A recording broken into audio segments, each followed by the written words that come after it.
Good day everyone, I'm Hurley of Fire Reviews here, back at it again with my review for the NF Audio RA15. Yes, this is, as far as I know, the latest or one of the most recent IEM sets from NF Audio. And it is one of the music series.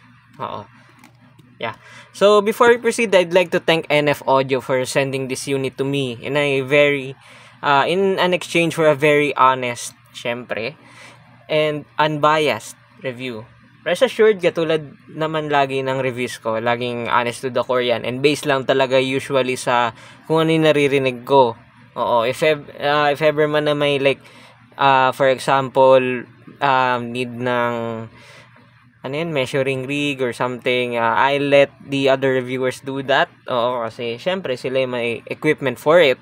And at the same time, if may graph man na nakalagay sa mismo, sa box mismo, edi I'll show it, diba, for double measure. But ayun nga, rest assured na lahat ng reviews ko is mainly based sa experience ko, and may times na pa-double check ko rin sa sa mga kaibigan ko or sa mga hindi within the hobby kung ano yung impressions nila. Oo, kasi minsan mas reliable yung tenga ng mga wala sa hobby. Kasi syempre kung ano yung narinig nila as is where is, walang kahit anong pag sugar coating or something, di ba? Ayun. So ito yung NF Audio RA15 again. Oo. And this time pa rin naman, cohesive yung box nila pero mas minimal when compared dun sa sa NF Audio NA2 Plus. So, which is I really like kasi don't get me wrong, hindi ako like glazer or nag-sugar coat ng mga minimal na accessories for that price. All I ask, if minimal yung accessories mo, you could have do it better, diba? You could have put the premium on it if minimal yung accessories mo. Para syempre, yung end user o yung consumer, yung end consumer, hindi na siya maghanap na, okay, hindi ko trip yung cable nito. So, might as well, bibili ako ng extra cable na gusto ko sa internet or ng ear tips kasi hindi comfortable yung ear tips ko sa yung kasamang ear tips sa tenga ko. So, might as well, bibili ako ng aftermarket or third-party ear tips, which leads to additional expenses din kasi, which is not practical in my opinion. So, NF Audio really did a good thing here wherein naging practical sila sa what do you call this, sa accessories. Hindi siya sobrang onte, but although yes, minimalist siya, pero hindi siya yung super like Spartan or bare bones talaga, but at the same time hindi rin siya tinipid when it comes to quality that you're getting. So punta muna tayo sa box. Ayun yung box. I like this box. Like, literal, ang minimal niya, diba? Diba? It still inherits the usual NF Audio na may CD na, diba? Tapos, di ganyan lang, diba? Very sleek, minimal, and bihira akong makita ng gantong company na ganto ka-cohesive yung packaging, even on their entry-level sets. I do believe this is an entry-level set. Not necessarily a budget set, but more of a entry-level set from NF Audio. It costs around under $100 sa tanda ko. Basta around 3,000 to 4,000 pesos siya in Philippine pesos. Okay? So, it is within the aggressive competition ng IEMs within this price. So it's nice to see that NF Audio has something to offer dun sa price range na yun. Okay? So ito yung accessories niya, yung MS42 ear tips. This is new. Meron din to dun sa yung sa review ko na RA10. Yan. And yon. And yung nozzle nila, yung modular nozzles nila. But this time, dalawa lang yung nozzles. Yung pre-installed na silver dito sa IEM mismo. And itong gold. Which is, i-discuss ko mamaya. And ayun din, yung premium feeling talaga na pouch. Although, to me, kung ininitpick ko, I case would have been nice dito sa price na to. But, wala, andito na at saka at the same time, hindi rin naman like yung tipid-tipid na na cheapskate na case or na pouch. At least kahit papaano it is premium in feels, diba? So ayun, kung i-gaslight ko yung sarili ko, this is better than having a cheap pouch sa price na to. Okay? And here is the cable. Yung cable niya is, I do believe same sa NF Audio NM2 Plus. Though hindi ko sure, correct me if I'm wrong. I have no problem sa cable. Hindi rin naman siya sobrang nipis, hindi rin siya sobrang bigat. It is very nice. Naka-QDC pa rin siya, apparently. Then, ito yung IEMs itself. Yan, as you can see. Smooth. Smooth talaga yan. Smooth pebble. Oo, smooth pebble yung ano niya. Yung, what do you call this? Yung IEM shells. Which is I really like. And yes, this is metal. Metal yan. Which is I really like. Kasi alam mo yun, wala siyang protrusion. Hindi siya masakit sa tenga. Oo. But, based sa experience ko, this is quite shallow to my ears, pero sa tenga ko lang kasi yon, probably kasi malaki yung tenga ko. So sa ibang tao might or might not be, lalo na yung mga average size ears, wala silang problem dito in terms of fit. I'd say na very very comfortable yung fit na ito, walang nakakairita, walang something na uneven. It is really good. Okay, so punta tayo sa drivability. Yung drivability nito, I have no problems about it as well. Madali lang siya i-drive kahit sa cellphone or sa direct sa laptop, sa computer mo. No problems on that. Okay? Tapos, proceed na tayo sa sound. Para tuloy-tuloy na, 'di ba? Yung sound nito, it is a neutral bright. To me, it is a neutral bright. Relatively neutral bright sa stock filter na nakalagay, which is yung silver filter. Pero sa sa ibang tao or even sa isang setup ko, I believe dun sa Hi-D's S9 Pro. Sa Hi-D's S9 Pro, yung tunog niya is a mild V-shape na leaning pa rin sa bright. NF Audio, I do believe NF Audio tuned this talaga na intended na ganun yung tunog niya, na neutral bright or mild V-shape bright na energetic. Hindi siya something na parang hindi nila na-refine, no. Kasi, in my opinion, if fan ka ng like yung matreble na sets, yung resolving technically competent sets, the NF Audio kinda nails it for that price. Sa under 5,000. Mamaya explain ko. Okay? Now, punta tayo sa bass. Yung bass netong IEM na to is a well-controlled, na fast, talaga na malinis na bass. It is mainly mid-bass focus to me. Pero yun nga, may times nagiging equal yung levels ng mid-bass at sub-bass quantity nila, depende sa track. Yun nga, mabilis, malinis, and definitely not intended for those people who want their bass chunky. Actually, mas chunky pa nga yung AS10 Pro when it comes to bass. It is not a good nor a bad thing. Actually, depende pa rin sa preference mo talaga. So NF Audio in base sa preference ko and sa mga treble heads or sa mga taong gusto lang ng neutral na, alam mo yun, well detailed bass, this is they did a good job dito. Pero sa mga like yung hardcore talaga na bass heads on a budget or on an entry level or bass heads at heart, hindi nila ma-appreciate yung bass neto, in the sense na it is not a bass headset to begin with. Okay? So now proceed tayo sa mids. Yung mids nito, I have no problems with it. It is neutral, pero at times it can be mildly recessed, depende again sa setup. It is open, it is vivid. Wala siya ganong warmth actually. Pero sakto lang yung kapal niya. Hindi ko naman siya na-perceive na thin talaga. Which is a good sign. At least kahit papaano wala gaano magrereklamo na lunod yung mids or manipis yung mids, 'di ba?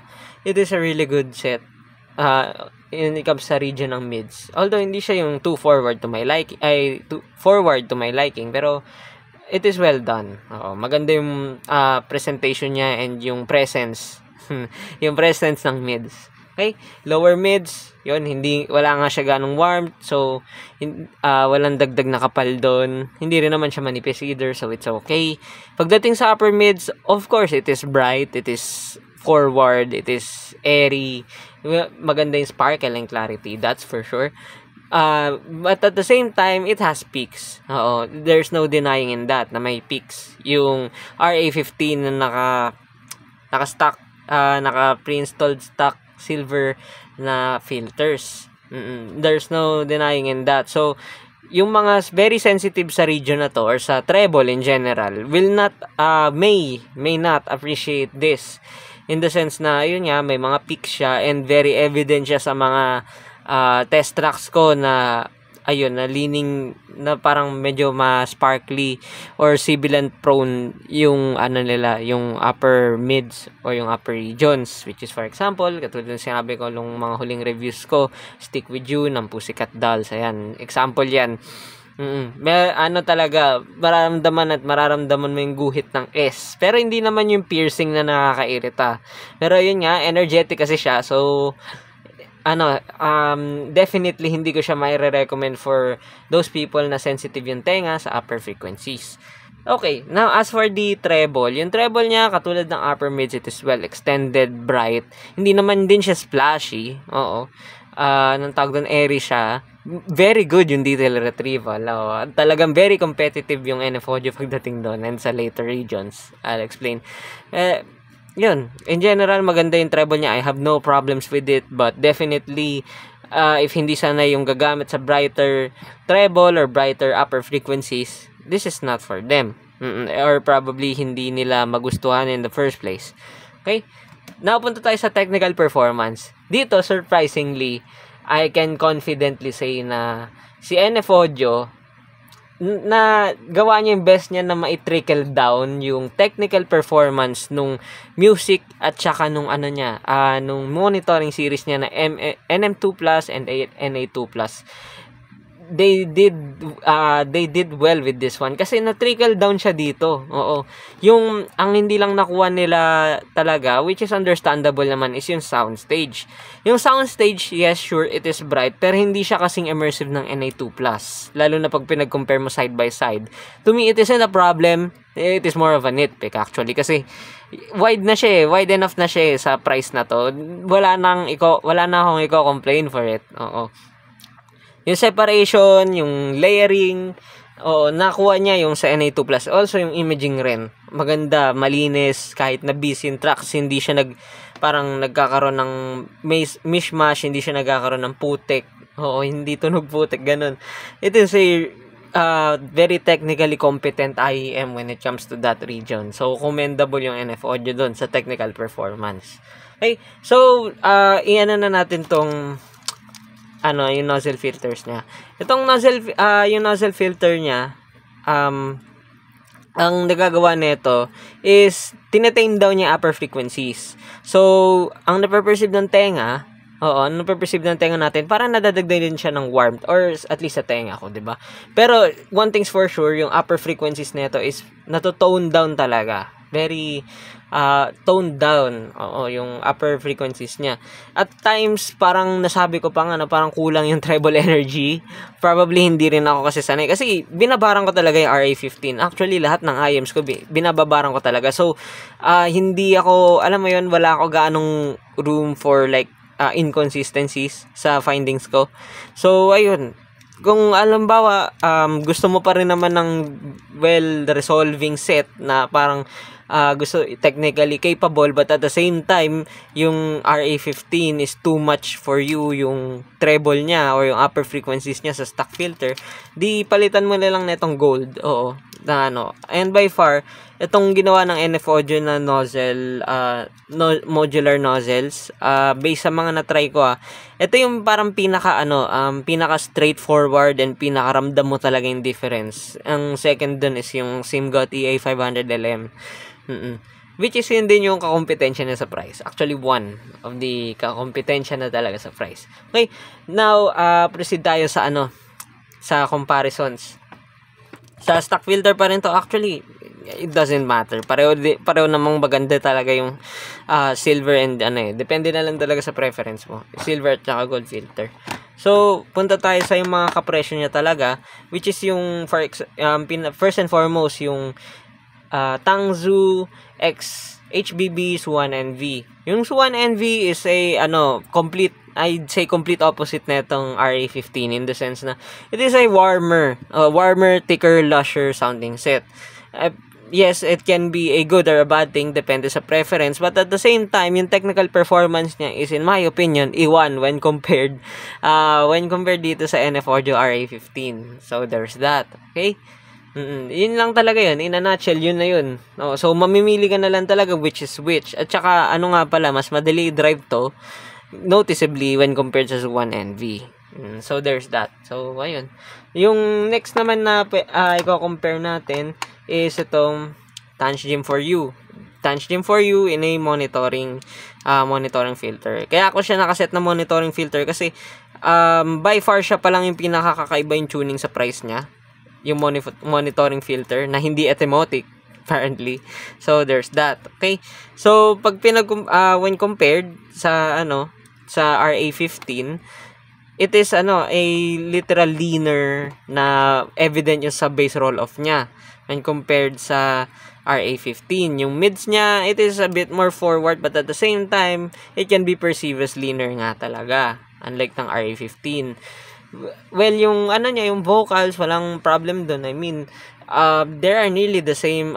It's just that yung syempre, yung 4U na sa monitoring filter is tuned to be flat. So, parang wala naman siya wala siyang peaks and abnormal peaks or harshness or excessive peaks or harshness kasi hindi naman siya energetic yung tuning niya to begin with, so hindi siya gaano prone doon.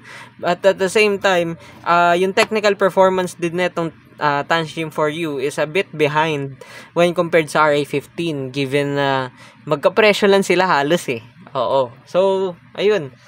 Mas technically competent yung RA15 and mas sabihin na natin versatile compared sa 4U na naka-monitoring filter. But that's understandable, di ba? And yung next natin i-compare is the SIMGO TA500LM na naka-stock. Yung, di ba? Yung SIMGO TA500LM na naka-stock is a more U-shaped. Mas warmer pero not by much when compared sa RA15. Actually, silang dalawa talaga yung magkakompetensya sa price in my humble opinion kasi yung signature nila is really, really, really close. Really, really relative nga Literal na pag nakapikit ka, you don't yung parang hindi bababaran, hindi mo mahalata agad unless na lang talaga AB mo ng fairly matagal. Okay? Yung base ng EA500LM is a bit more elevated. It has a bit more chunk to it when compared sa RA15. Oo. Pero not by much nga. Pero ramdam mo din kasi maririnig mo yung sub-bass ng EA500LM Parang mas dynamic.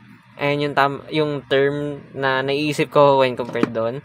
Then, yung mids, as for the mids, it is, pareho pa rin naman silang open and vivid, but at the same time, mas feel ko na may extra air yung sa EA500LM.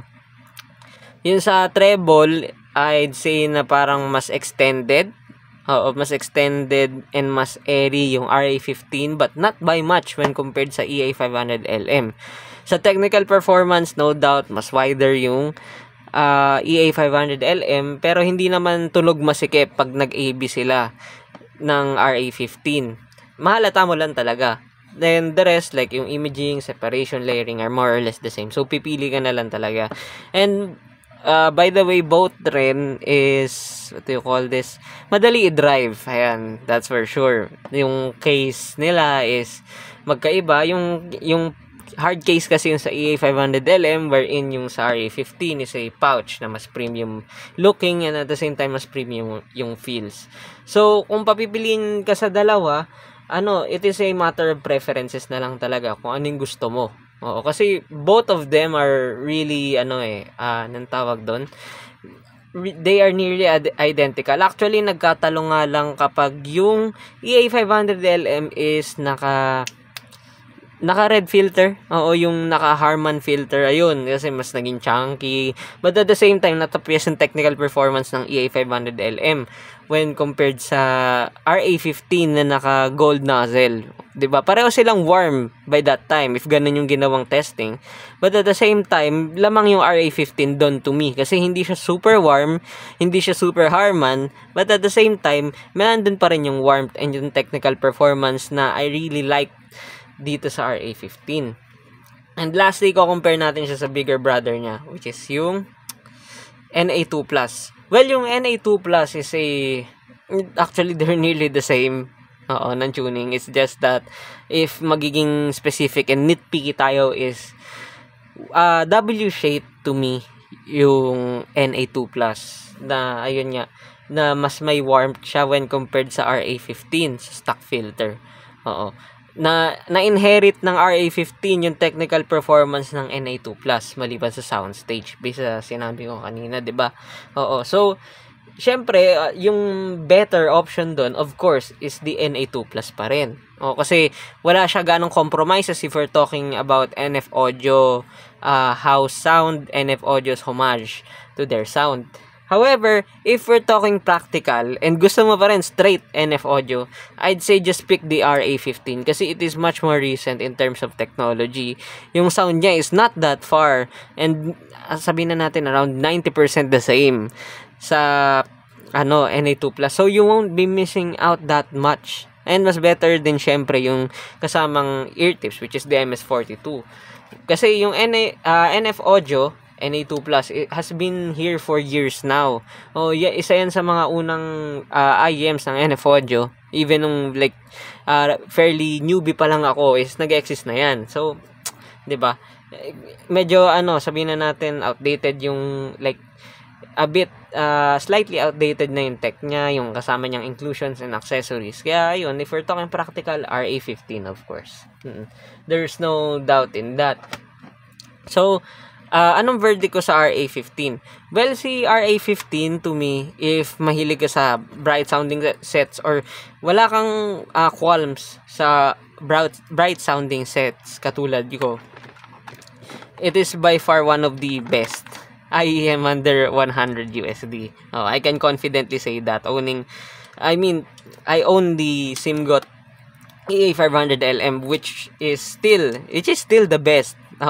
Nasa higher ranks ko pa rin yan sa IEMs under 100 USD. And apparently, ayan, si NF Audio rin is nadagdag doon. So, very recommended siya if you want something na very technical and at the same time, wala kang qualm sa bright. It's either or sakto lang yung pagkagusto mo sa bright.